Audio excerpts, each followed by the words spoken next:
Pero la diferencia, lo que yo digo, nada bueno, pero no digo nada. Pero no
Acá creo que me van a escuchar.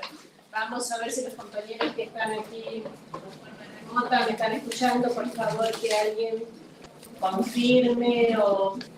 Sí, pueden hablar por acá, vuelvo a escuchar por acá. Por acá nos escuchan.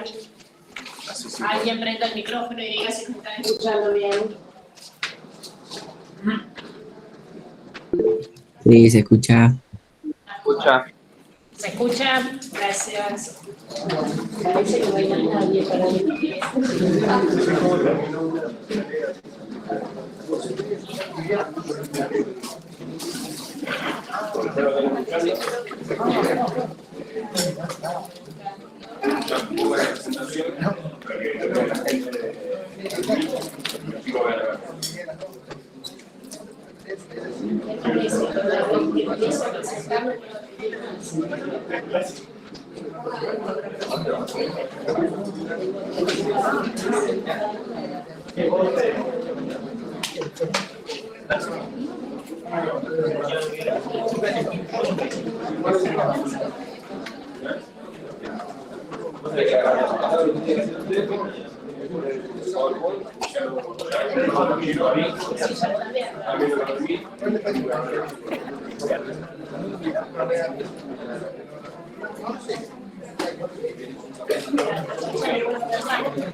Va a tener que ir saliendo.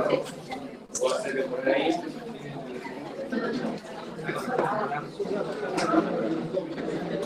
Se va a caer.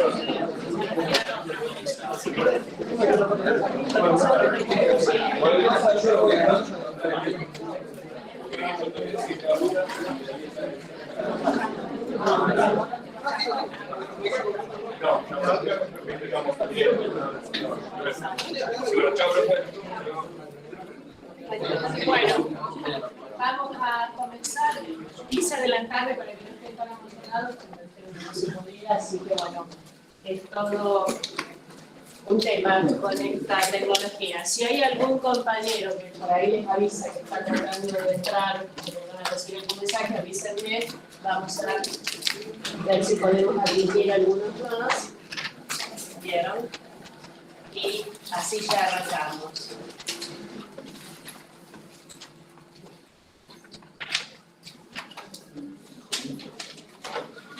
De conseguir una silla.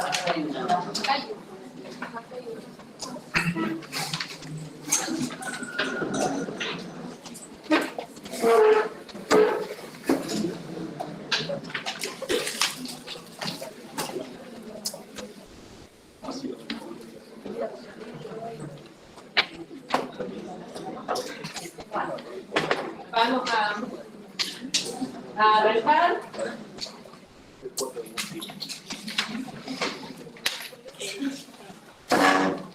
Mi nombre es Teresa Díaz, soy la titular de Introducción a la Contabilidad y también de Contabilidad 1, la materia que continúa esta, pero ya de la carrera de contador. Saben que esta es común a todas las carreras. Vamos a seguir leyendo un poquito más. Una cosa también, poner a grabar, porque algunos compañeros, creo que está grabando, ¿no? Este mecanismo acá no lo...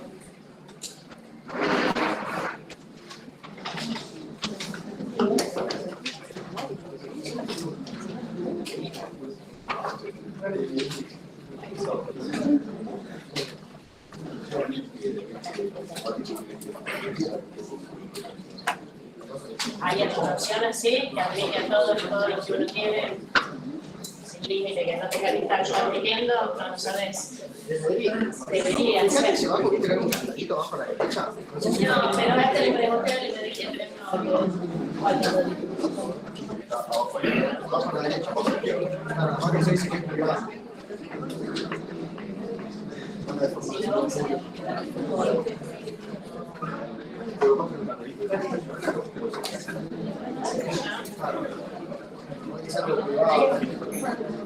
Sí.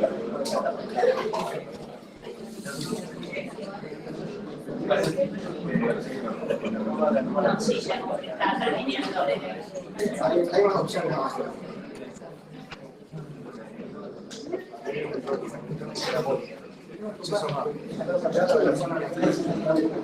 Ahí está, tenés que sacarles acceso rápido. Que ahí se supone que van a entrar todos los que quieren.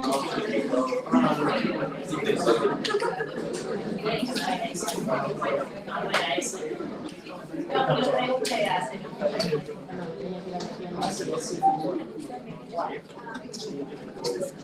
Bueno, vamos a continuar. Vamos a empezar la clase. Bueno, ustedes todos, la mayoría ya han tenido alguna clase donde estuvieron viendo algunas cuestiones y seguramente les van a haber preguntado si alguna vez vieron contabilidad, no vieron contabilidad, como para ver un poquito en el estado de situación en que estamos. Saben que para esta materia no es imprescindible, no es necesario tener conocimientos previos, pero sí, a ver, yo siempre digo lo mismo, que medio que traer conocimientos anteriores tiene sus pros y sus contras.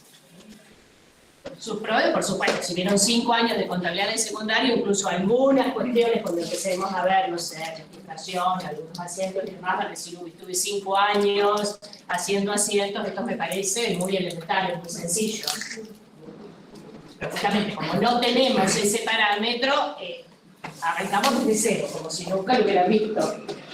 Entonces, vamos a encontrarnos quizá en el mismo aula con gente que le parece que es una tontería lo que estamos haciendo y otra que le va a parecer contra difícil porque es la primera vez que lo ve. Pero justamente los que son aquellos que se encuentran en esa situación, que es la primera vez que lo ven, no se preocupen porque vamos a ir viéndolo desde cero. Así que a veces eso también es una ventaja, porque traemos muchas veces medio los vicios, digamos, y yo lo aprendí de esa manera, a veces digo, ¿y por qué lo haces así? Me dicen, "Sí, porque siempre lo hice así, qué sé yo, me lo dijeron que era así, y punto, y lo planteé". Así que ya les digo, tiene sus cuestiones. Al ser una materia introductoria, y estar acá, además en el ciclo introductorio, común a todas las asignaturas, a todas las carreras, varias carreras, vemos un poquito de todo en esta materia. Luego, en las distintas asignaturas que vamos a ir continuando, como que vamos a ir profundizando. Acá es como que vemos un pantallazo general, por eso empezamos bien desde qué es la contabilidad y la evolución histórica, que es lo que estamos viendo ahora, hasta culminar con lo que es la salida ya de una contabilidad, la más conocida que es la contabilidad patrimonial, que son los estados contables. Es un cuatrimestre, poco tiempo, como para ver un poquito un pantallazo de todo ese recorrido de la contabilidad. Por eso hay cosas que vamos a ver y no las vamos a profundizar, porque es como ya les digo, como si fuera una especie medio de city tour, de un poco de todo lo que abarcan al principio los distintos componentes, los distintos segmentos de la contabilidad, para luego ya enfocarnos específicamente en la contabilidad financiera. Pero, y después vamos a tener, sigue la carrera de contador, vamos a tener 4 contabilidades más, o sea que ahí vamos a ir viendo todo lo de la contabilidad financiera específicamente, más todas las otras contabilidades, contabilidad pública, de gestión, costos, y cada una de las otras cuestiones. Eso para ubicarnos un poquito. Lo que vamos entonces a ver ahora, hoy, es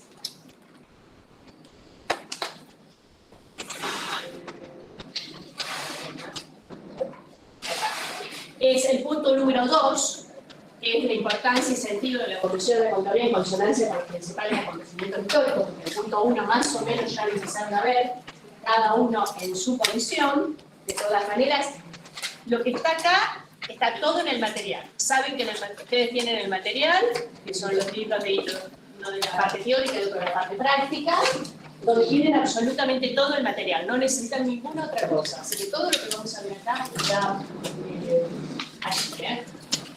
Esta unidad, para muchos es muy aburrida, porque es toda teórica, por supuesto, pero tienen todo el material allí.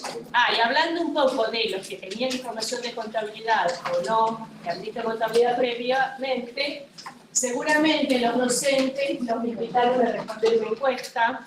Les pedimos que por favor lo hagan, les compartieron para un drive, para ir, que es justamente del proyecto de investigación de algunos componentes de la cátedra, y un poco a nosotros nos sirve de retroalimentación para ver qué conocimientos traen y cómo podemos ir mejorando. Así que les pedimos por favor que les lleve muy poquito tiempo, es muy sencillita, no creo que más de 5 minutos no les debe llevar a hacerla, pero por favor es muy importante para nosotros, para los docentes, esa retroalimentación, y sería importante que lo hagan ahora, en los primeros días, porque les hacemos justamente algunas preguntas relacionadas con qué conocimientos traen de contabilidad.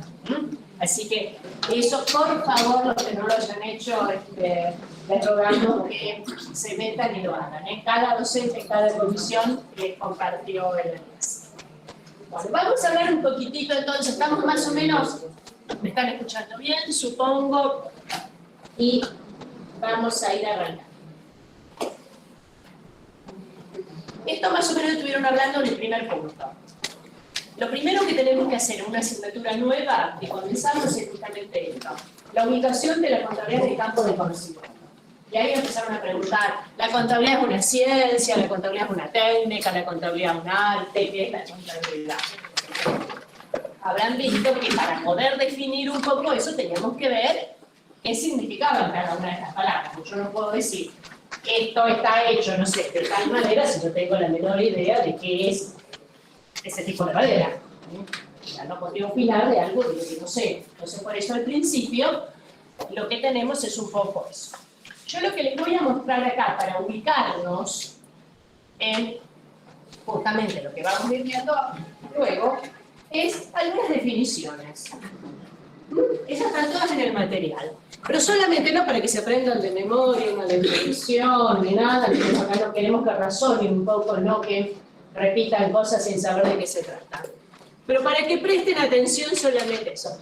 Fíjense, cuerpos de principio y mecanismo técnico, por medio de las cuales William Peyton, es el arte de registrar, clasificar, porque a veces cuando decimos la contabilidad es un arte, te tira un poco de cara rara, decir arte de la contabilidad, el arte lo asociamos a un cuadro, una pintura, una escultura, no a la contabilidad en general. Pero fíjense que está esto del Instituto Norteamericano de Contadores Públicos, proceso, lo dice la palabra también de la American Accounting Association. Fíjense que ahí tenemos un poco de sesgo en el sentido de que son norteamericanos, son definiciones más o menos de principios del siglo XX, estas, del XX, un poquito por allí. Pero fíjense este otro grupo, yo medio se los agrupé a propósito de esta manera. Fíjense acá, es la ciencia que estudia la vida económica en esta cosa. Pietro Onida, ya esta nos está rumbeando para otro lado, ya con el nombre mismo. La contabilidad es una ciencia que coordina y dispone libros adecuados. La contabilidad es una ciencia del patrimonio, o sea, como que estamos en otra óptica totalmente distinta. Estos son, evidentemente, estos autores, que son europeos, italianos, se suma así, español, están hablando claramente de que identifican a la contabilidad como una ciencia. Esta definición es un poquito más adelante, más de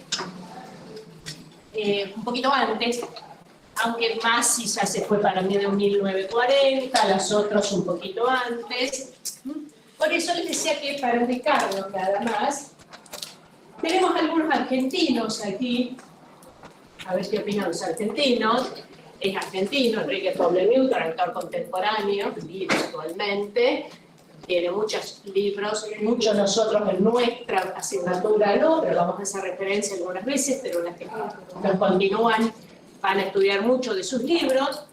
Él ahí, en esta definición que él hace unos 20 años atrás decía, la contabilidad, o mejor dicho, el sistema contable, ya lo sectorizaba a un sistema de información y al detalle. Este autor claramente en algún momento decía que era una técnica, hoy en día ya no opina tan así. Héctor Bertora, esta definición un poquito más vieja también, dice que a lo que está, a lo que quiere obtener, a lo que quiere llegar a la contabilidad. No se jugaba por decir una técnica, una ciencia,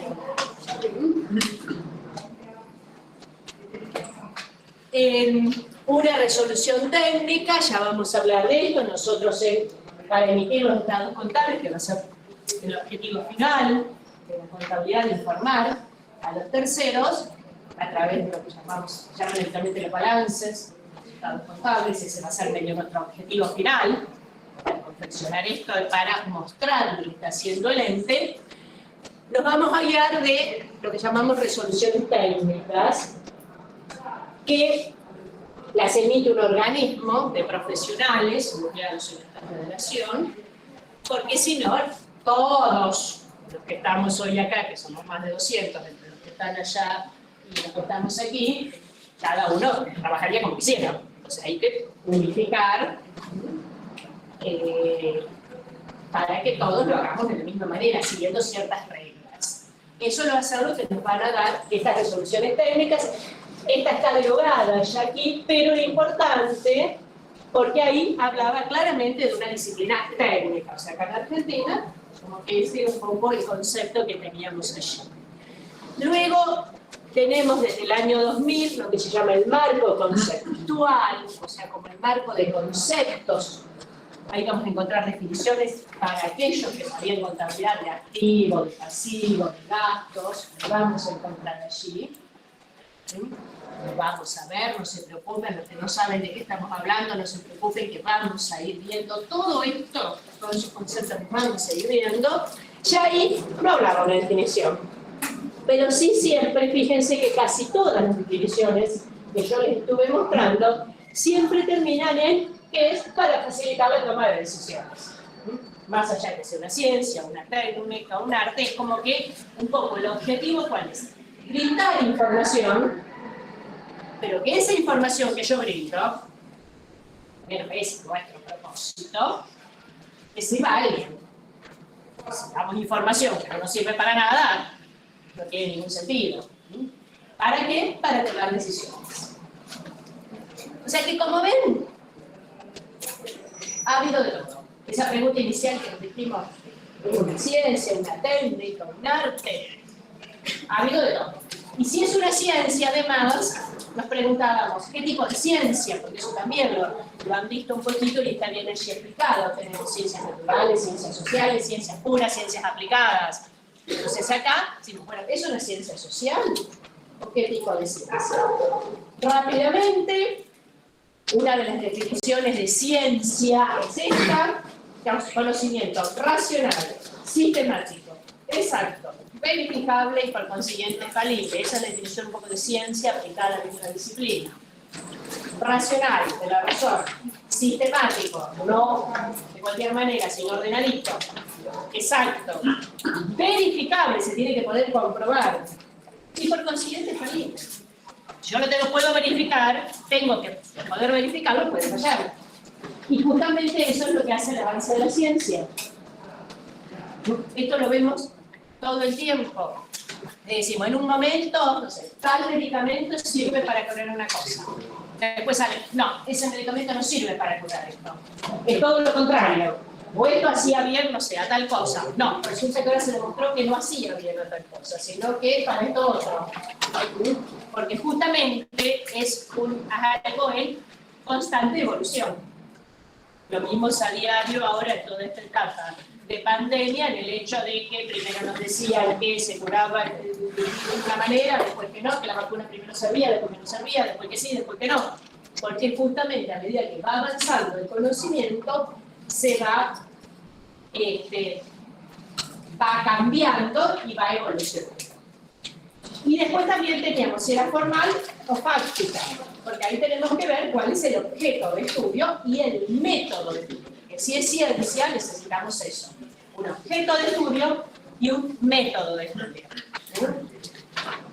Que no hay un único.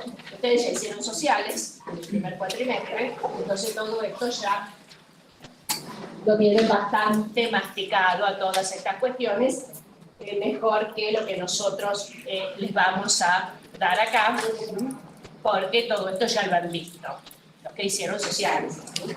En el primer cuatrimestre estamos en problemas, porque no han visto sociales, entonces como supongo tenemos que profundizar un poquito más para poder ubicarnos. Bueno, como vieron, en esos grupos de definiciones que yo les mostré, surgieron como claramente dos grandes posturas, podríamos decir. En la primera lámina que les mostré, la mayoría decían es una técnica, o el procedimiento, o el arte. En cambio, la otra hablaba ya de ciencia. Justamente porque a lo largo de la evolución histórica surgieron dos grandes corrientes doctrinarias que podemos diferenciar en todo este proceso que vamos a estar hablando. Lo que llamamos la doctrina anglosajona ¿Y qué les parece? ¿Para qué lado se tirarían? ¿Para que era una ciencia o una técnica? Una técnica. Una técnica, evidentemente, como yo les dije, fíjense los autores, los nombres, los autores. Y teníamos la doctrina europeo-continental, que era ese otro grupo, de Monod, Damasio, donde claramente se inclinaban por el lado de una ciencia. ¿Eran modernos o...? Y lo que pasa es que no fue un proceso de un momento, justamente, ahora lo vamos a ver. Ellos surgieron en algún momento, pero ahora lo vamos a ir viendo a lo largo de la evolución. Incluso hoy en día, les puedo mencionar el final de Córnico, pero el día no hay algunos autores. Bueno, pero justamente, entonces, ¿qué es la contabilidad? De todo esto que hemos estado diciendo. Como vieron, definiciones de contabilidad hay miles. No le vamos a decir, tienen que estudiar esta definición de contabilidad y guiarse por esta. Nosotros jamás vamos a hacer esto. Pero como ven, hay un montón. Cada una tiene lo suyo. Y vamos a ver que el mismo autor quizás lo vamos a encontrar con distintas definiciones. Porque fue evolucionando un poco la pregunta del compañero. Fue todo una cuestión de que fue cambiando. ¿Cómo entonces? Esto me era medio de introducción para que vean cómo podemos un poco estudiar la evolución histórica, pero vamos a ir relacionándolo con distintos hechos que fueron ocurriendo un poco en la evolución. Para entender un poco el sentido de la evolución histórica, no tenemos una fecha de nacimiento de la contabilidad. Podemos buscar sus orígenes en lo más remoto que se nos ocurra. Algunos sitúan algunos escritos de 3.000 años antes de Cristo, otros de 10.000 años antes de Cristo. Ya no podemos decir la contabilidad nació en tal momento. Así que vamos a tratar de hacer un ejercicio mental de ubicarnos allá en lo más lejano posible para ir viendo qué acontecimientos fueron ocurriendo, para ir viendo cómo la contabilidad fue acompañando un poco ese proceso. Hay muchas maneras de poder, digamos, segmentar o subdividir o así clasificar un poco la evolución histórica. Nosotros hemos adoptado esta, que es una de las más comunes, que esta primera clasificación o esta división en periodos la hizo el profesor Alberto Arévalo, profesor de nuestra casa, de acá de Rosario, de nuestra facultad, la Escuela de Contabilidad que se encuentra en el segundo piso, donde ustedes van a llegar para inscribirse en las materias, se llama Sala Arévalo, por a él, pero fue reconocido a nivel mundial. Él había hecho, había llegado hasta acá estos tres. Esos libros son de 1960, están en la biblioteca, pero luego otro profesor de la Universidad de Buenos Aires, el profesor Mario Biondi, que profesor 3, 4 años, un poquito más quizás, o sea, bastante poco, agregó a esa clasificación estos dos periodos más. ¿Por qué? Más o menos lo ubicaron de esa manera. Podría haberse hecho otra división, ¿no? Pero lo ubicaron. Fíjense los nombres, ¿sí? Tienen mucho eso, pero me parece que acá nos está viniendo la clase de al lado, nos está costando un poquito, ¿no? Y hay cosas que están muy encerradas, después la abren. Fíjense los nombres. Periodo del arte empírico. Fíjense cómo está todo lo que estuvimos diciendo. Divulgación del arte. Ahora periodo crítico científico. Normativo contemporáneo, el que estamos ahora.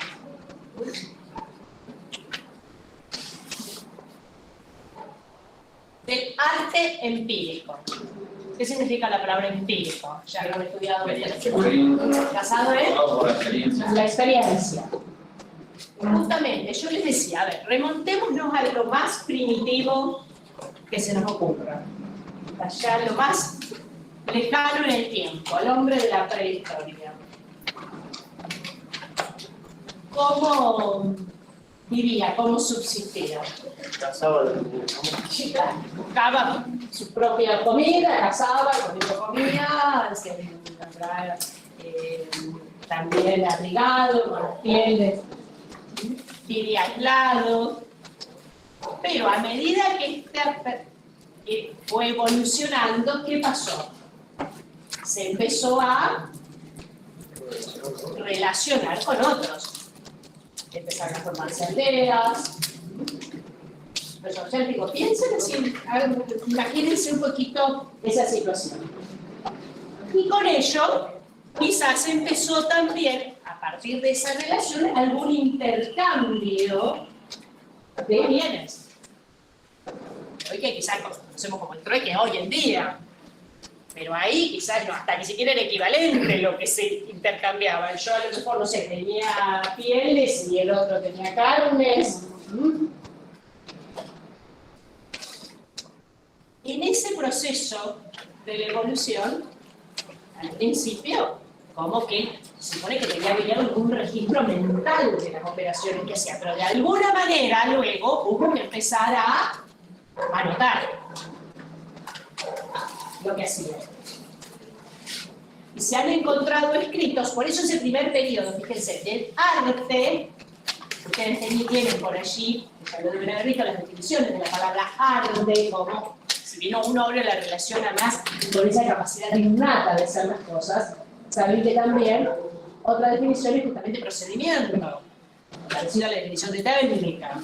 Entonces, de empezar a hacer las cosas por la propia experiencia, como podía y con los elementos que podía.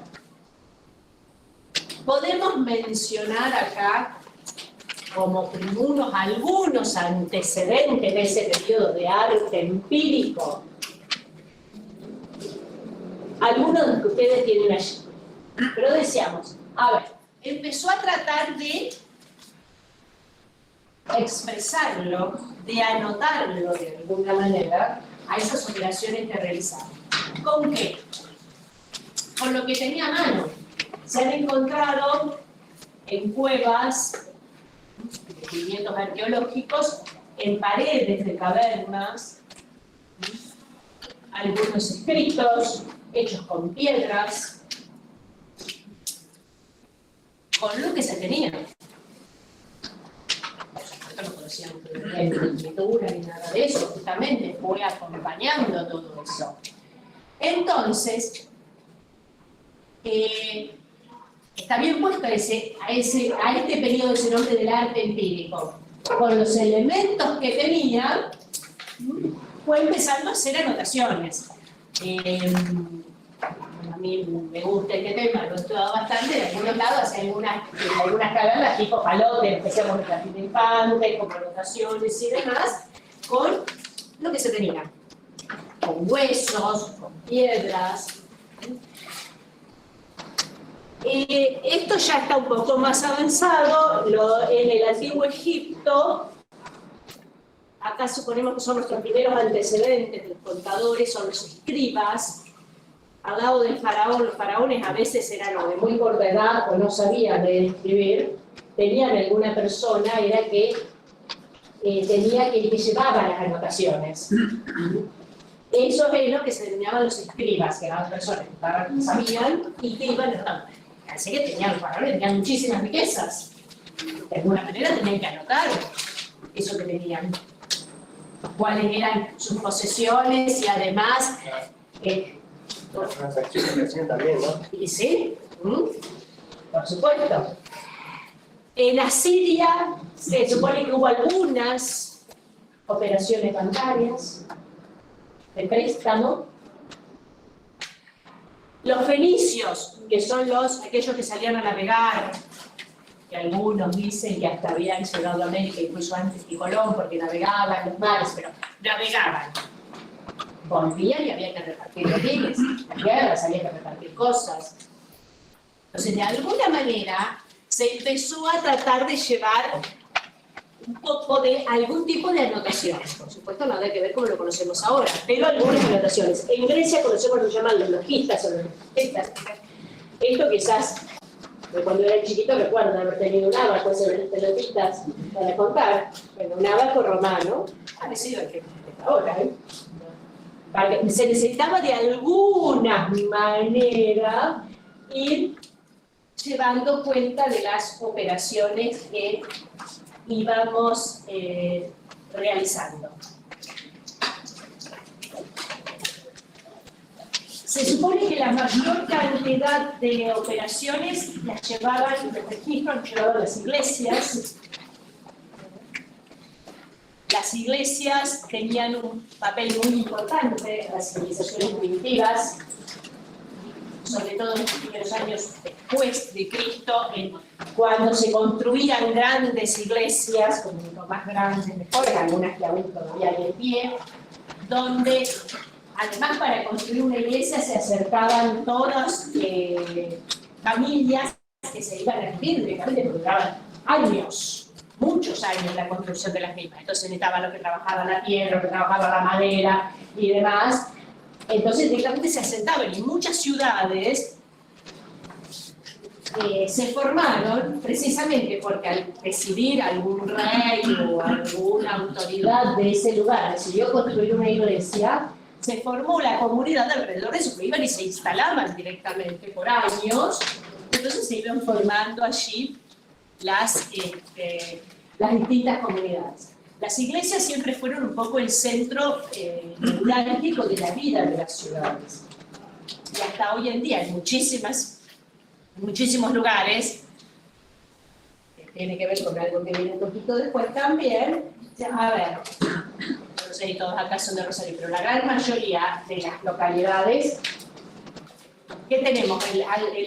Uno busca, llega a un lugar donde lo conoce, ¿qué es lo primero que uno busca? Ese lugar. Mapa. ¿Qué buscas en el mapa? ¿A dónde querés ir? Llegamos a un lugar donde no conoces. Centro. El centro. ¿Qué hay en el centro de la ciudad normalmente? La plaza. La plaza. Y alrededor de la plaza, la iglesia. Como que, con excepciones, pero medio que no cambia eso. Y casi todas, pero alrededor de la iglesia, de fuera, o sea, la comuna, como los edificios importantes, digamos, siempre por ahí están. Es más, las iglesias a veces uno va por el ruta y por ahí los pueblos, lo primero que ve es la punta de la iglesia que empieza a aparecer y ya sabe como que eso va a ser el centro ahí de la ciudad. Entonces, ahí se empezaron a llevar muchas anotaciones relacionadas con todo lo que pasaba, además de los nacimientos, los fallecimientos, todo, porque en algunos lugares muy pequeños, donde hay registros civiles, todavía se siguen anotando en las iglesias toda esta información. Pero entonces, hubo un poco la necesidad, yo todo eso se los cuento para que ustedes vean que hubo una necesidad de ir llevando anotaciones. Yo en algún momento hablaba con un lingüista, con un especialista en escritura, de la Facultad de Humanidades, donde yo le decía, no, la contabilidad fue acompañando el proceso de la escritura, y él me decía, no, es al revés, un poco la escritura surge por una necesidad contable, como necesitaba anotar, empezaron a buscar distintas formas de anotar, de lo que sea. O sea, nos ubicamos entonces en las primeras civilizaciones, como les mostré en la lámina anterior, allá en Egipto, Asiria, esa zona del sur. Luego, estoy saltando a siglos, nosotros nos vamos más. Si ya nos ubicamos más en la civilización europea, Imperio Romano, que ocupaba un montón, enorme, donde llegaba todas las obras que abarcaba, con la caída del Imperio Romano un poco decae el comercio. O sea, a medida que fue evolucionando el comercio, empezaron a evolucionar las transacciones que se hacían, siguió avanzando la manera de buscando la forma de ir anotando esas transacciones. Entonces hay un poco de cae. Ahí luego se inventa justamente la escritura cuneiforme, los números arábigos en vez de los números romanos, si no todavía estaríamos en los números romanos, cuando fue cambiando, o sea, todo eso tiene que ver cómo la contabilidad se está un poco nutriendo de todo esto. Con la irrupción de la civilización árabe, que invadió bastante parte de Europa, el aporte y para el desarrollo de la contabilidad, al dar a conocer los números, la legislación arábica y la aritmética. El libro de Fibonacci, que aparece por ahí en varias películas, no sé si vieron el Código Da Vinci, o en varios se lo nombra, como la secuencia de números. justamente ahí ya estábamos hablando de números arábigos. Las cruzadas tuvimos por allá en la Edad Media, donde transportaban muchas riquezas, porque tenían que llevar justamente el oro. Todo eso había que anotarlo. Todo eso había que anotarlo. Había que llevar un registro y había que rendir cuentas. Las guerras, cuando salían y navegaban, todo eso había que anotarlo.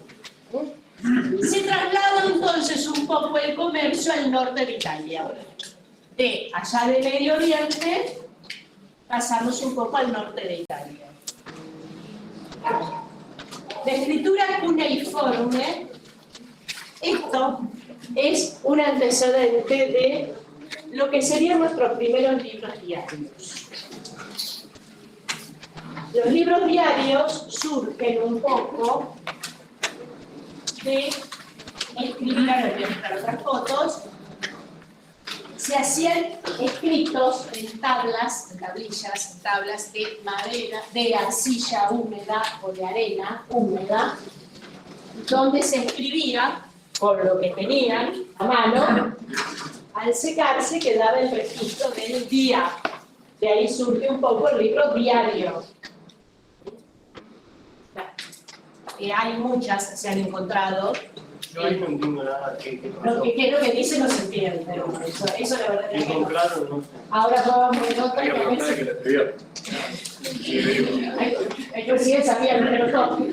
¿Y alguna traducción debe ser? Vamos a ver qué. Estos son los quipus, estos ya son más americanos, pero son muy distintos. Este era para un poco administrar, por ejemplo, el personal, la cantidad de personas y demás, es muy distinto. Cuando entran en algún recital o algo, no les van contando, ahora, ¿cómo se llama la pared? Donde te van pasando para ver la capacidad. Acá ahora no lo hacemos más, pero antes que teníamos capacidad limitada, acá lo hacemos medio a mano, pero si es mucha cantidad, cuando ustedes van entrando a un lugar o a un estadio o algún recital o algo, hay alguien con un aparatito que cada vez que va pasando uno va apretando para saber la cantidad que ingresó. ¿Alguien sabe el nombre? ¿Saben que existe eso? Bueno, cuenta ganado, ¿eh? En la cancha de fútbol. O si no, allá con los molinetes, estamos más monetizados, ¿no? Molinete, claro, el molinete, pero lleva como un contador.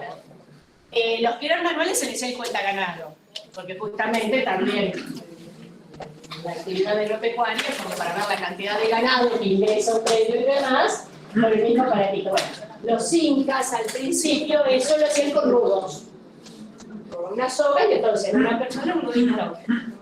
Para que vean que está bien el tema del arte empírico, se la fueron rebuscando como podían, con los elementos que tenían. Miren, todas las que están, perdón, las fotos media feas, pero esta las saqué yo. Todas estas, por ejemplo, son todas que se han encontrado de ahí. En una, por ejemplo, dicen, ustedes ya no entienden lo que dice, según una era una lista de compras. La señora se iba con eso en la cartera, con la tablilla a hacer las compras. Pero esos serían nuestros primeros antecedentes. El código de Hammurabi. Te da la tableta, con el importe. El código de Hammurabi se supone que fue el primer código civil, comercial, procesal, de todo, donde también tiene algunas anotaciones referidas a la parte contable, donde, por ejemplo, si, no sé, si le debía tanto, cuál era el castigo si no pagaba. O sea, a lo largo de toda la historia se fueron encontrando cuestiones contables, siempre por la necesidad de hacer un registro de esas operaciones que se estaban realizando. Pero yo todo esto es un poco, se los cuento para que se ubiquen nada más en cómo entendemos un poco la evolución histórica de la contabilidad. Más tablillas de acero, fíjense acá tienen la fecha, letras y documentos legales, para que se ubiquen en las fechas en que se encontraron algunas tablillas de esas que teníamos, de las que les estaba hablando. Esos serían nuestros primeros libros diarios.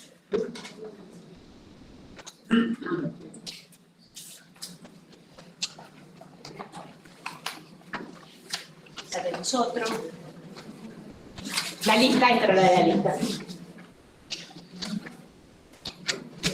Que tiene ahí de... Bueno, periodo del arte empírico. Del arte empírico. ¿Desde cuándo hasta cuándo lo ubicamos? Desde la prehistoria, desde lo más prehistórico que se les ocurra, ¿hasta cuándo? Acá las fechas son un poco medio difusas. O sea, todos... Claro, pero ahora ya, en el siglo XX. No, vamos a ver. Teníamos que empezaron a desarrollarlo de acuerdo a su experiencia, con los elementos que tenían. Dijimos, luego se trasladó un poco el auge al norte de Europa, ahí aparecen los primeros bancos, que bancos precisamente viene de los bancos de la plaza, aunque a veces decimos el banco con un banco, proviene de allí, de los bancos de la plaza, como dijimos antes. La plaza era el centro de operaciones, ahí se compraba, se vendía, se prestaba y demás, entonces el banco de la plaza. Hasta hay quienes dicen que la palabra bancarrota precisamente viene de allí, porque prestaban en los bancos de la plaza y cuando ya no tenía más dinero esa persona para prestar, lo que decía, para simbolizarlo era rompía la banca, estaba bancarrota, ya no tenía más para prestar. O sea, ahí aparecen esas primeras operaciones. Decíamos época de las cruzadas, empiezan el traslado también ya de personas por distintos lugares, ya estábamos circunscritos a una misma zona. Se supone que este periodo, más o menos lo ubicamos hasta comienzos, más o menos siglos XII, XIII, XIV. No le da bien. Hay quienes ponen una etapa intermedia, que es justamente del génesis y la aparición de la partida doble. Entre los que yo les dije los 5 periodos, este no está. Pasamos directamente al otro periodo, que era el de la divulgación, pero como que la partida doble, que todos los que empiezan contabilidad sabemos de qué se trata, y los que no lo vamos a aprender, va a ser una palabra que van a escuchar muchísimo, si no nos va la partida doble, estamos mal, ya sabemos que sí, que algo hicimos mal, pero se supone que esto ya venía medio gestándose. Porque ¿a dónde asociamos y decimos que es el quiebre y le damos inicio a nuestro segundo periodo? Que lo vamos a llamar de divulgación del arte. El arte que ya conocíamos, o sea, ya todos lo estaban empleando de alguna manera u otra, ya cambió, a ver, se olvidé decirles, en Egipto que usaba para escribir el jeroglífico, ya tenía su escritura.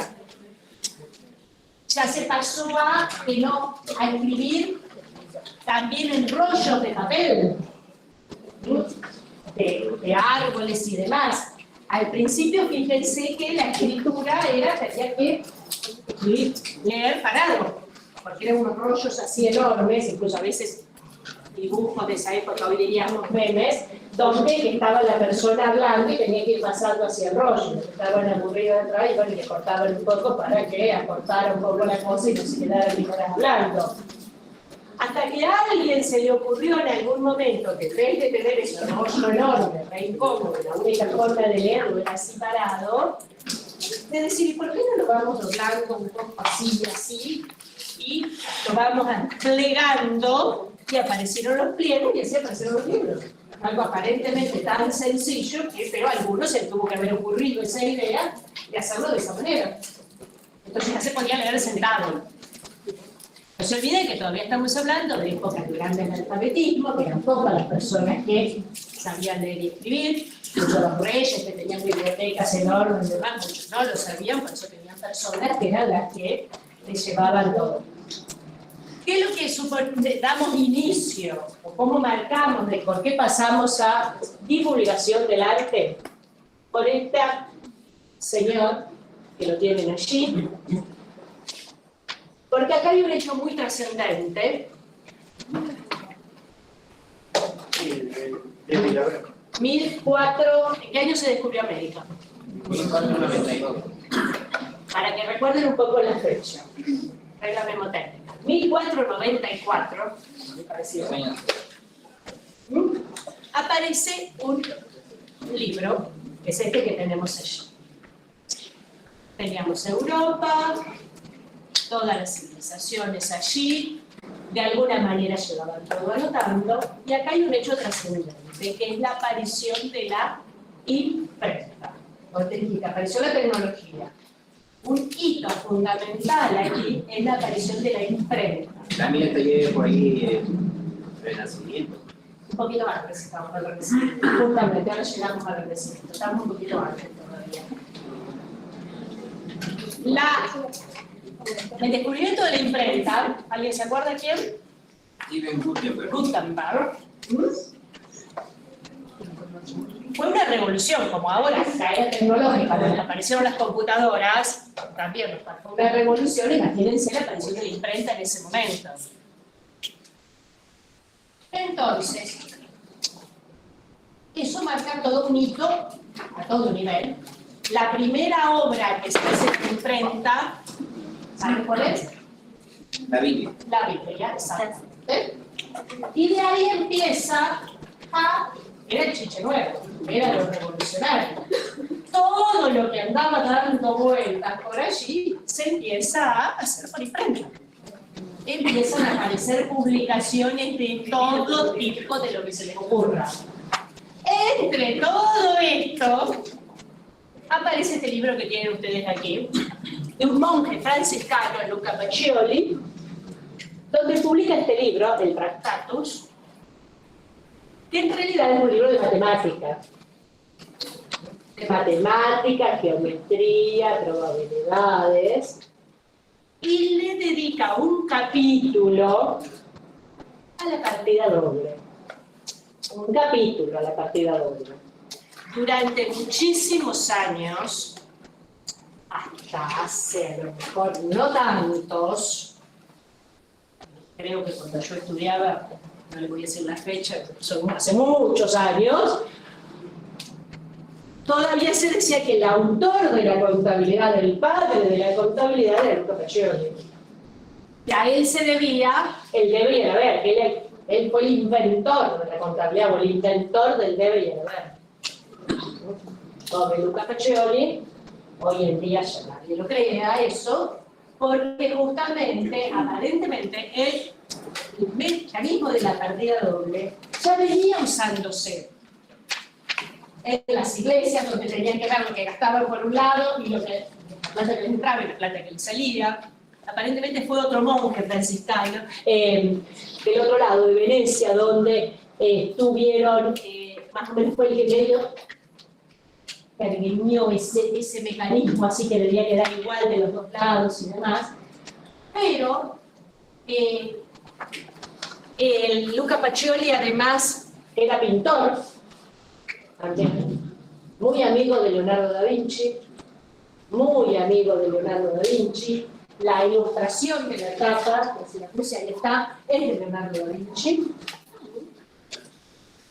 Ahí eran todos inventores, pintores y demás. Justamente Luca Pacioli además en sus formas respetaba mucho las geometrías, el equilibrio, entonces un poco cerraba todo. Él había sido el inventor del debe y el haber. Hoy en día ya está demostrado que no, que era un mecanismo que ya era conocido, que ya lo venían usando, pero ¿qué hizo él? En este libro lo publicó, y al publicarlo empezó a divulgarse, empezó a hacerse más masivo. Por eso, periodo de divulgación del arte. Eso que ya estaba haciéndose, realizándose, empezó a divulgarse. Y empezaron a aparecer de todos libros de contabilidad, ese fue el primero, pero libros y libros y libros. En realidad, en un capítulo lo que hace es explicar el mecanismo de la partida. Empieza justamente diciendo que aparece la caja, que aparece el capital.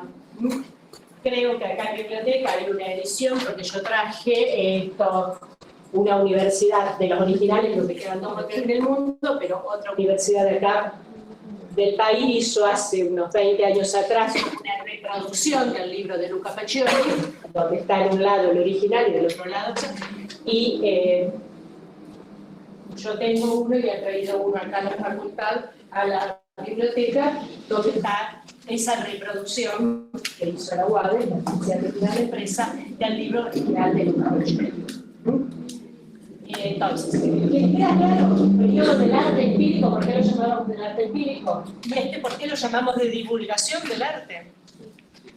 Entonces decía que lo importante acá no es estudiar de las cosas, sino que poco vayan relacionándolos. Estoy tratando de hacerse un tipo cuentito, a ver si un poquito más entretenida esta clase que está aburrida de, justamente, de la evolución histórica. Los docentes, como ven, que dicen vayan ahí, quieren zafar si pueden algunos de la clase también. No, me lo hago con todo gusto porque me gusta mucho esta parte. Fíjense que antes yo les dije, algunos autores dicen hay un periodo intermedio, que es justamente la génesis de la partida doble, que es donde nace. Acá lo que hacen divulgación. Ahí, en esa época, edad intermedia, ahí no sucedía como por ejemplo la crisis del sistema feudal. Sí, ya sucedió un poco antes, estábamos ahí en esa, justamente, en ese momento estábamos. Y también hubo todo un cambio de comercio. Bueno, hay un poco lo que ya les dije, 1494, la suma de aritmética, geometría, proporción y proporcionalidad, de todo, hasta los números, hasta los logaritmos neperianos.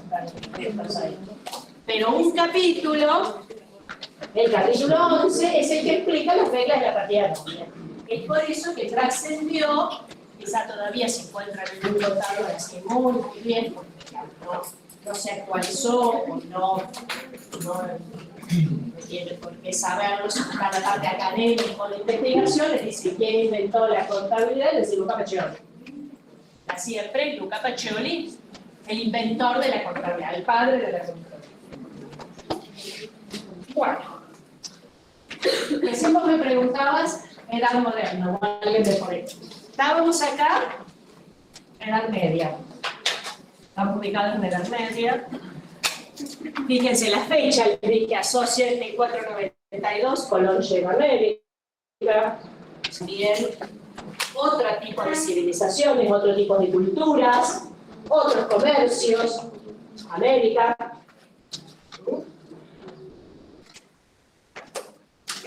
Esta etapa de divulgación, se empezó a divulgar lo que se conocía.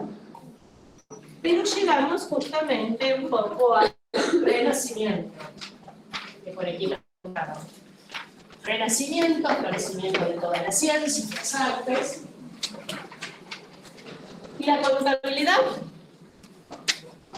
Entonces empieza a estudiársela. Empieza a estudiársela y empiezan a preguntarse si es solamente ese mecanismo de debe y haber y nada más. Florecimiento de todas las ciencias y la contabilidad, seguíamos con el procedimiento, que la caja, que el capital. Se empieza a cuestionar aquí el carácter científico. Por eso el periodo siguiente, que lo llamamos científico crítico, donde ya lo ubicamos bien en la edad moderna, donde lo podemos ubicar más o menos. Fíjense que yo siempre cuando estoy hablando de fechas les digo más o menos hasta esta época, pero ya les digo, como que no hay así fronteras muy establecidas en la historia con todo esto. Pero teníamos el mayor auge de comercio en Italia, por eso justamente aquí es donde nos surge esa escuela europeo-continental, porque se empieza a desarrollar allí, donde se empieza a cuestionar y a tratar de darle carácter científico a la contabilidad, por eso científico crítico, de ciencia pero con sentido crítico. Bueno, y entonces empezaron a preguntar, ¿qué estudia la contabilidad? También se los hago un poco rápido, lo tienen un poquito más desarrollado allí. La contabilidad, como decían, es la ciencia de las cuentas. De las cuentas. ya vamos a estudiar qué son las cuentas, cómo las clasificamos, todo eso. Entonces surgió lo que llamaba el contismo o cuentismo. Algunos autores italianos.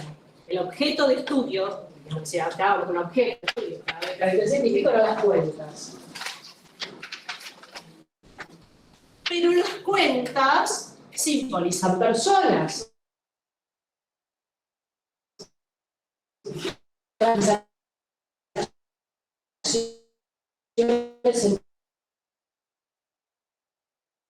Entre personas. Otra corriente, dentro del europeo llamamos la con todas las cuentas que tenemos ahora, sino solamente algunas.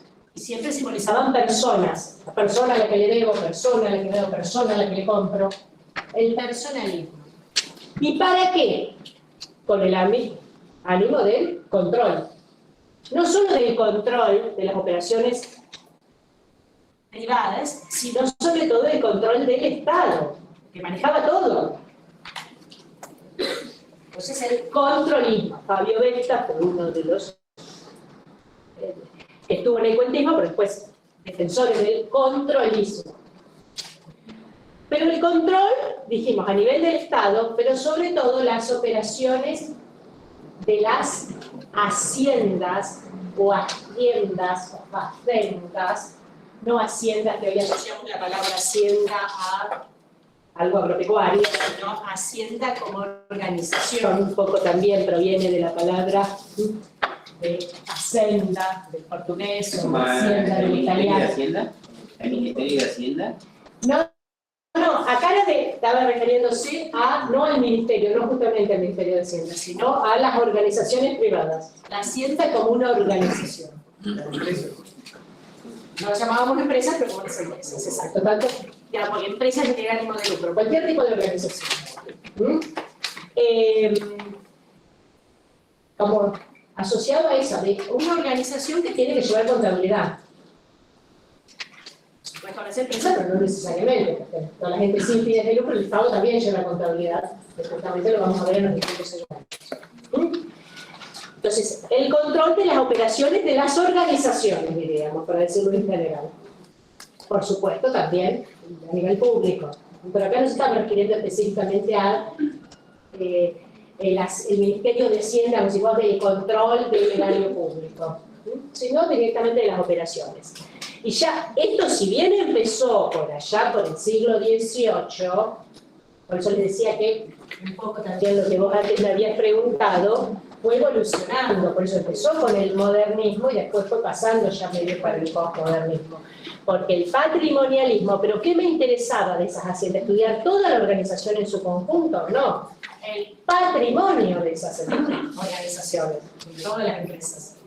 Ya vamos a ver también lo que es el patrimonio, todas las palabras un poco, si alguno por ahí no sabe bien en lo que estamos hablando, lo vamos a estudiar. El patrimonialismo de Vincenzo Massi ya fue en 1940.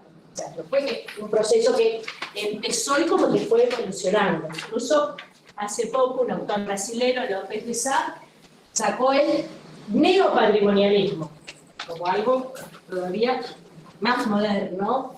Eso fue ya por los 80, 90, pero tuvo bastante aceptación, publicó un libro y demás, pero como que todavía no se lo incluyó dentro de como una etapa posterior. Pero hasta hoy en día tenemos autores patrimoniales. ¿Se entiende? Entonces, acá estábamos hablando de... Ya la contabilidad dejó de ser simplemente un arte y procedimiento. Ya estábamos hablando de carácter científico, por eso era la diferencia en las definiciones. Ahora la contabilidad es una ciencia para estos autores. ¿Se entiende cómo lo estuvimos relacionando con el primero que dije? Pero acá ahora vamos a hacer otra vez otro salto. Dijimos, Colón había descubierto América, empieza a desarrollarse el comercio en América, también piensan en películas, en series, ubíquense de Gloria, fines del siglo XIX, Revolución Francesa, Revolución Industrial, todos ustedes lo han estudiado, por eso ni siquiera medio lo menciono. ¿Cómo? Revolución agrícola. Y se empieza a trasladar sobre todo un poco el auge a América. todo el comercio se empieza a trasladar al nuevo mundo, América. Exactamente, o sea, que había pobreza en Europa, era el nuevo mundo, venían todas las familias a radicarse, a hacerse la América, a radicarse en América. Barcos llenos de inmigrantes y demás, a América. Donde había todo por hacer, había que construir ferrocarriles, puentes, edificios. ¿Qué se necesitaba para todo eso? Plata, capitales. Si no, no podíamos hacer nada. Vinieron los ingleses con los ferrocarriles, pero para todo eso se necesitaba Capital. capital. Se Todo necesitaba... llegaron de América con la colonia. Todo el capital que se llegaron de América con la colonia. Bueno, eso ya es una apreciación personal. Eso había pasado como a 2 siglos antes de todo eso. Bueno, acá ya vamos. Sí, vale. Ya, acá todo esto, y después sobre todo cuando volvemos a la Argentina, vamos a tener ejemplos de todo tipo de todo lo que se nos ocurre. Que tenemos de todo. Lo que acá surge justamente para poder financiar todo eso, aparecen los primeros bancos. Aparecen las sociedades anónimas. Aparecen las sociedades anónimas donde grandes inversores, o sea, muchos inversores, para que aporten capital para poder financiar todas esas obras. Los ferrocarriles, los puentes, los edificios y demás. Entonces nacen las sociedades anónimas. Ahora no estaban. Antes teníamos sociedades en comandita porque encomendaban algo que hicieran y después repartían. Ahí algunos de ustedes estudiaron. O sociedades de personas, donde todos compartían la responsabilidad. Ahora se limitaban a aportar dinero y después obtener beneficios. Bueno, y acá tenemos por eso podemos ubicar este periodo, porque tenemos un hecho acá trascendente, que ustedes lo deben haber estudiado ya también. 1929-30, crisis. Y entonces, la contabilidad... Murió. Venían los autores italianos estudiando si era una ciencia, la ciencia de las cuentas, la ciencia de esto, la ciencia de aquello. Y justamente, ¿qué le empieza a decir? Y no nos informó de esto que iba a pasar. Pasa que la contabilidad no Claro. prevé el futuro. Claro, pero bueno, pero entonces ahí dije, bueno, pero ¿qué me importa si es una ciencia o lo que sea? Lo que yo quería era que me diera La ciencia tiene que tener una capacidad predictiva. alguna respuesta a algo. Uno se olvida de la baja de las acciones, que quedaron todos en la calle, que se los suicidios y todo lo demás, que ustedes ya lo han estudiado, y la contabilidad no informó, porque no solo lo predictiva, tampoco anterior, tampoco histórica, no había informado nada de todo esto. Entonces se le empieza a pedir a la contabilidad como que dé respuestas concretas a algunos problemas concretos. Que dijera que las empresas ganaban o perdían, o lo que tenían. No importaba de qué fuera, ciencia, técnica o algo. Por eso es que acá surge la otra corriente doctrinaria, la escuela anglosajona, que obviamente surge más en Estados Unidos y en Inglaterra, donde empiezan a aparecer las primeras regulaciones contables. Donde decir qué tenía que informar la contabilidad. Por eso este periodo, que comienza acá a principios del siglo XX, lo llamamos periodo normativos. Tiene que dar normas, reglas, para saber cómo proceder. Se crea un organismo en Estados Unidos, que yo se las mostré antes a la definición, de la American Accounting Association, para empiezar, se crea, esto ya recién en 1973, la federación, esta es como si fuera nuestra federación de acá de Argentina, pero de Estados Unidos, la Comisión Nacional de Valores, la SEC de Nueva York, empieza a emitir también algunas reglas contables, pero Entonces se le exige que la contabilidad empiece a dar problemas concretos, soluciones concretas a problemas concretos. Por eso esta corriente es totalmente todo lo contrario a la anterior. Esta es una corriente totalmente pragmática. Nada que ver con la otra, donde estábamos estudiando el método y demás. Y las definiciones que tienen que ver con esto, entonces eran todo que era una técnica, que había que hacer así y así, y demás. Lo único que interesaba era eso, que informara si la empresa había ganado o había perdido y cuánto tenía. Esto también lo más impresionante, que viene ahora enseguida, que son justamente los paradigmas que hubo reinantes. Pero se entiende por qué entonces en el periodo, esto lo llamamos normativa. Veníamos. Que en parte está medio concomitante con el otro, porque no es que se cortó. Pero acá surgió la necesidad de reglas de los. Acá en Argentina tuvimos un periodo pre-reglamentarista, por los años 60, donde no había dictados de normas. Después vamos a estudiar que en nuestra profesión tenemos dos grandes organismos, que son el Colegio de Graduados, por un lado, en Ciencias Económicas, y por otro lado, el Consejo Profesional de Ciencias Económicas, que están los dos en el mismo edificio, en calle Maipú. A ver, la otra cuadra. También de la facultad, al 1300, el 1 de julio. El Colegio de Graduados son anteriores a los consejos profesionales, que es donde los consejos son de afiliación obligatoria. Si no quiere firmar un balance, tiene que estar matriculado. Ya lo vamos a estudiar todo eso. Los colegios hoy en día son entidades gremiales y de afiliación voluntaria. Pero allí estaban solamente los colegios. Hay una influencia de los colegios. Emitían algunas normas contables. En una asamblea que se realiza previo a esto, una interamericana en 1965, después en 1967, se crea, ahí aparece lo que si fuera nuestra primera norma contable, que son los PCGA, Principios de Contabilidad Generalmente Aceptados, donde son las primeras reglas que encontramos en Argentina en materia de regulación contable. Esto ya también lo vamos a estudiar un poquito más adelante. Se crea este organismo, Instituto Técnico de Contadores Públicos, que sigue vigente hasta hoy en día.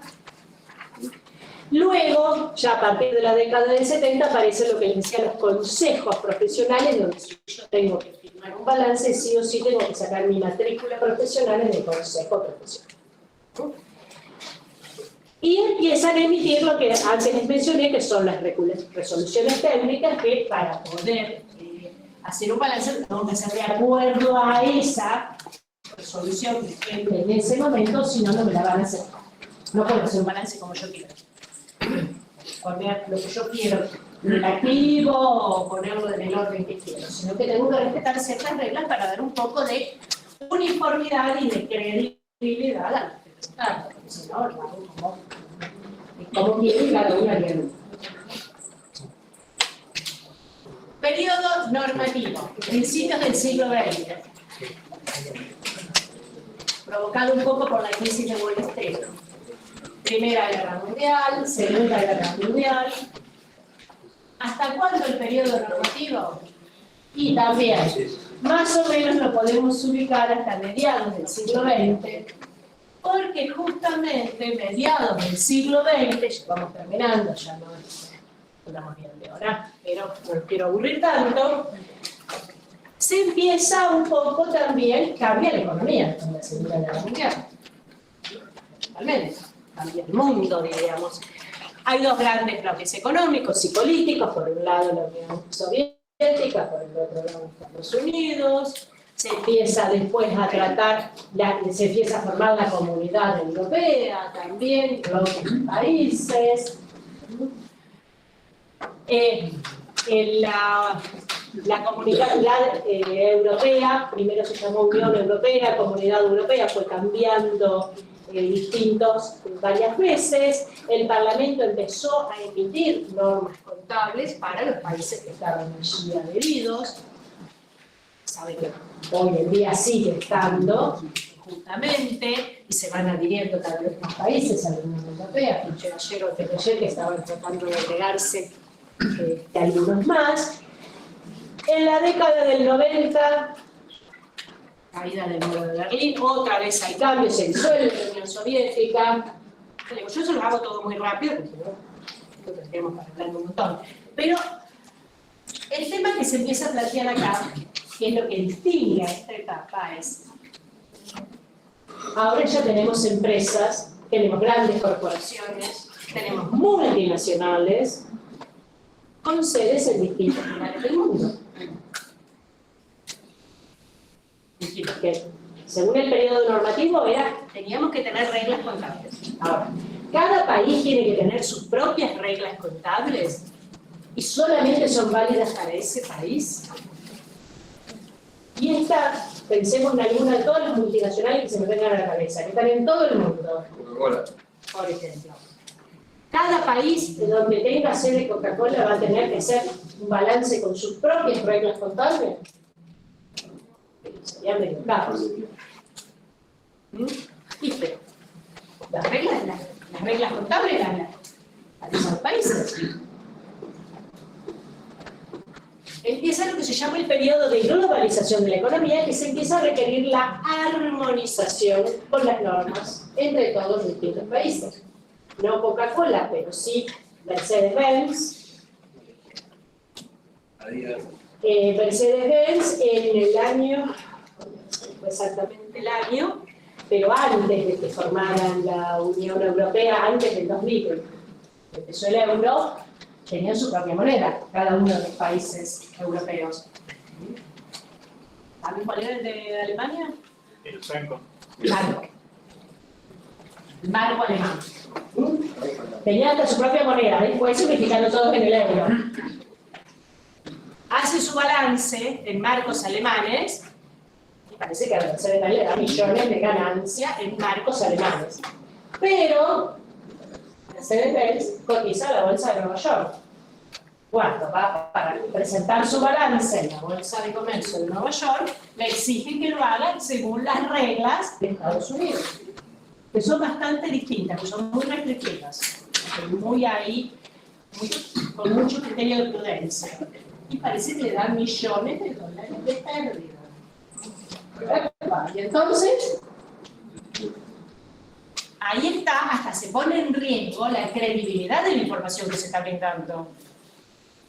Porque dice, y entonces, si miro esto, y si miro todo otro, me da otra cosa.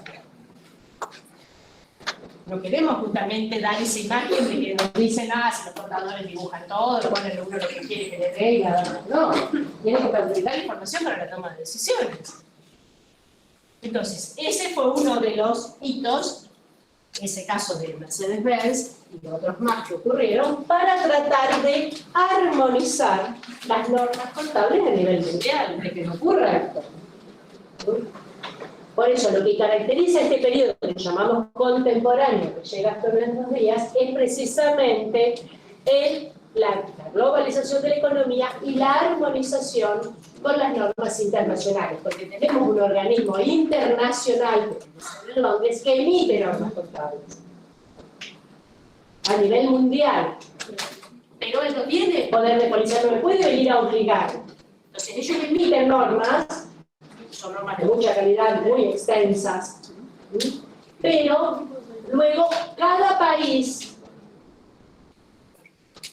o grupos de países, como en el caso de la Unión Europea, las puede adoptar directamente, es decir, sí, nos guiamos por estas, o puede adaptar sus propias normas a las internacionales para que no ocurra esto.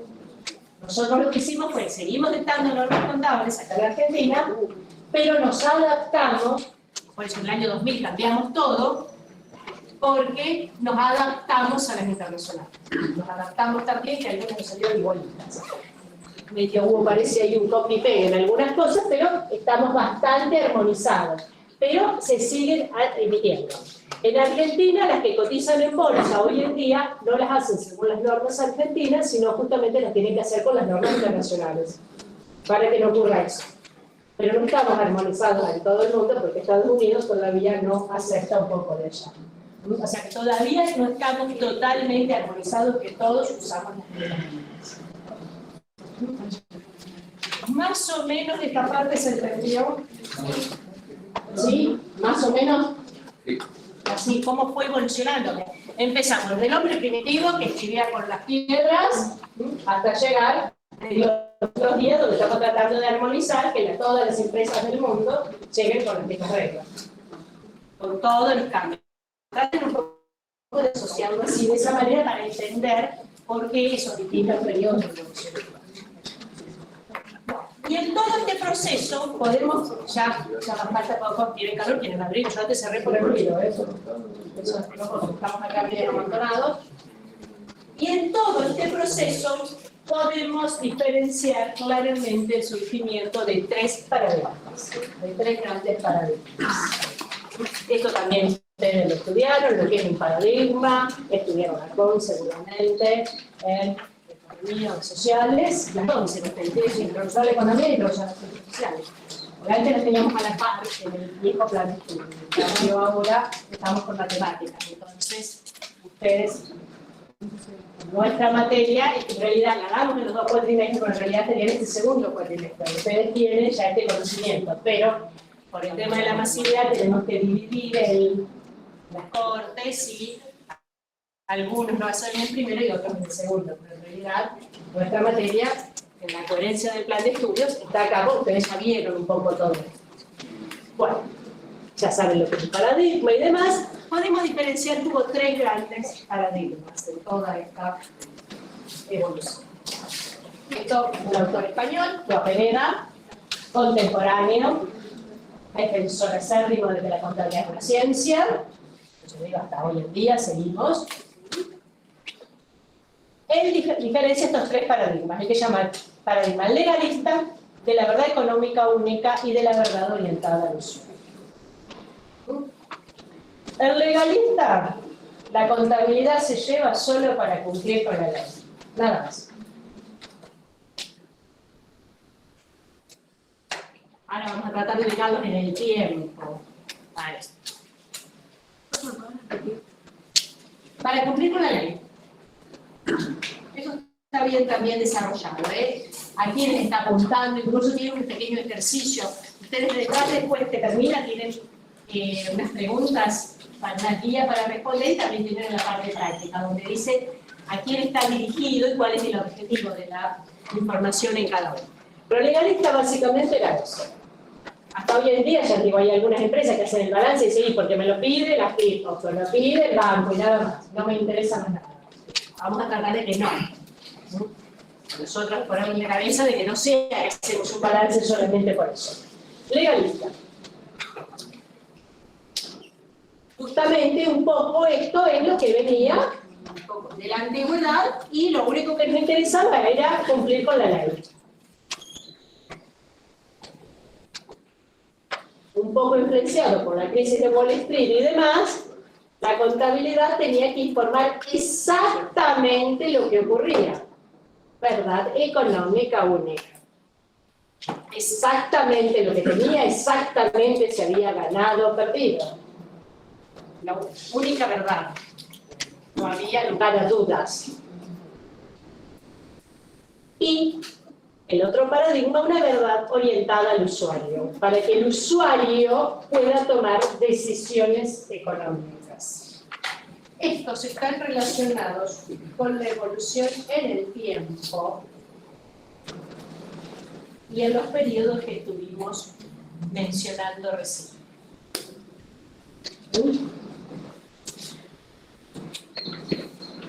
A ver si podemos asociar algunos de estos paradigmas con aquello de eso. El de la verdad económica única creo que es el más fácil de identificar. ¿Con qué periodo de evolución histórica?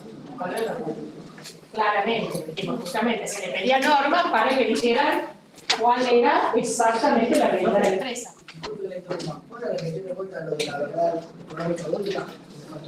La verdad económica única es eso, justamente, donde lo que tiene que representar exactamente la realidad de la empresa. Y lo asociamos, ahora sí, la gráfica, lo vamos a asociar con el periodo normativo. Una verdad orientada a distintos usuarios y a todo el que lo necesite, no solo al propietario, sino a múltiples usuarios como encontramos hoy en día, lo vamos a asociar con el periodo. Ahí lo tiene un poco resumido, esto es lo que me estabas preguntando, ahí lo tiene un poco resumido.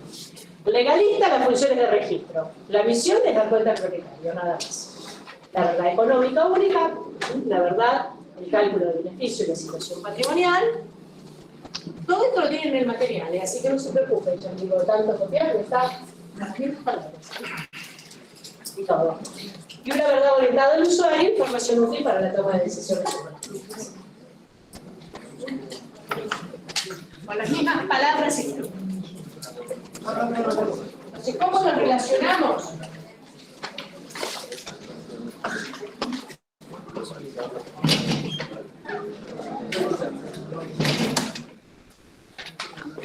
Podemos hacer así.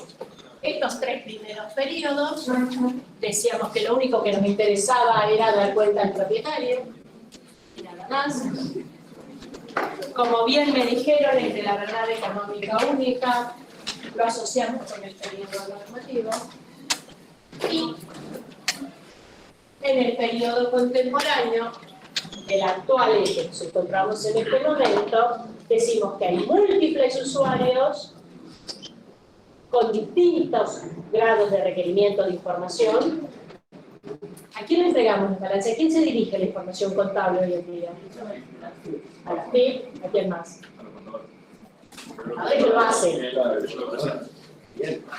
Al cliente, ¿a quién más? A los accionistas, ¿a quién más? Proveedores. A los proveedores, a los bancos. ¿Quién más? A otras empresas. O sea, como ven, hay múltiples usuarios, algunos de adentro y otros de fuera, como dijeron, a los propios accionistas, en un caso, y todos tienen demandas de información diferentes. Entonces, ahora estamos viendo el foco en el usuario, el que va a recibir la información. ¿Qué información necesita para que tomemos decisiones? No antes que simplemente lo sea por cumplir. Que hay algunos todavía hoy en día que quieren decir, no, yo solamente para cumplir, si no lo hago, es un gasto que tengo todos los años de balance y nada más. Nosotros estamos acá precisamente para un poco desterrar esa idea, que no nos toca un costo de un gasto necesario, no. Le tiene que servir la información contable para que tome decisiones. No sé, que esa persona está buscando capital y no sabe interpretar esa información. Entonces la toma como que no sirve. Ahí va a ser la visión nuestra, de ustedes como profesionales, informarle y justamente de decirle que en base a eso tiene que tomar decisiones. Que no es simplemente, solo para llevarlo al banco o para la FIP, porque si no, no puedo tener. Esa es un poco la visión que tenemos. Las consecuencias, estamos actualmente, ya terminamos, ya no nos aburro más.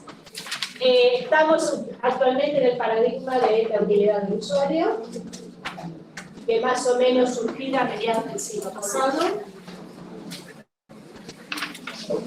Periodo contemporáneo, donde queremos armonizar con las normas internacionales. Evolucionó el concepto de usuario, ya no estamos pensando que el único usuario del balance de los estados contables es el propietario, sino que ya me nombraron, hay varios, de distinto tipo. El objetivo de la información distinto, porque ya no es entonces solo para el propietario para que vaya corriendo y lo presente. Vamos a ver que tenemos muchos requisitos que cumplir. Vamos. Muchos requisitos que cumplir para poder dar esa información. El incremento de información que se les pide a las empresas. Si uno mira los estados contables de algunas empresas y lo pueden hacer, vamos, los que cotizan en bolsa, es pública la información, se puede entrar en la página de la CNE y se puede mirar. Las empresas las que no cotizan no es obligatorio que las publiquen, pero muchos las publican en sus páginas.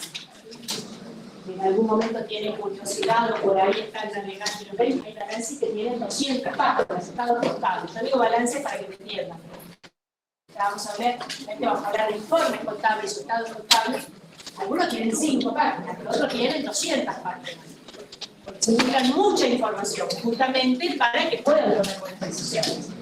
Y finalmente, y esto un poco para cerrar, hoy en día ya casi nadie, si bien por los años 80 y demás, para terminarles el cuento, y lo que decía al principio de las definiciones, durante la segunda mitad del siglo XX, el periodo normativo claramente la contabilidad era una técnica, y eso trascendió hasta prácticamente el fines del siglo XX, década del 80 y demás. Pero hoy en día, como que ya nadie dice directamente que la contabilidad es una técnica. Tampoco una ciencia tan a cierta escala. ¿Cómo la definiríamos hoy en día la contabilidad? Después de todo entendemos también. Eso lo tienen ahí aclarado. Una tecnología social, y tecnología no la hemos definido. ¿Por qué tecnología? Y no técnica. Porque es una actividad social de la producción para la realidad. Eso es lo que dice ahí. Y ahí es lo que dice. ¿Es por qué lo dice así? Claro. O sea, nosotros queremos suministrar información para la toma de decisiones. No simplemente siguiendo pasos como una mera técnica. Hoy en día se estudia, justamente hacemos investigación en contabilidad, si hacer una técnica no tenemos nada para investigar. O como una ciencia aplicada a una tecnología social que evidentemente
Pero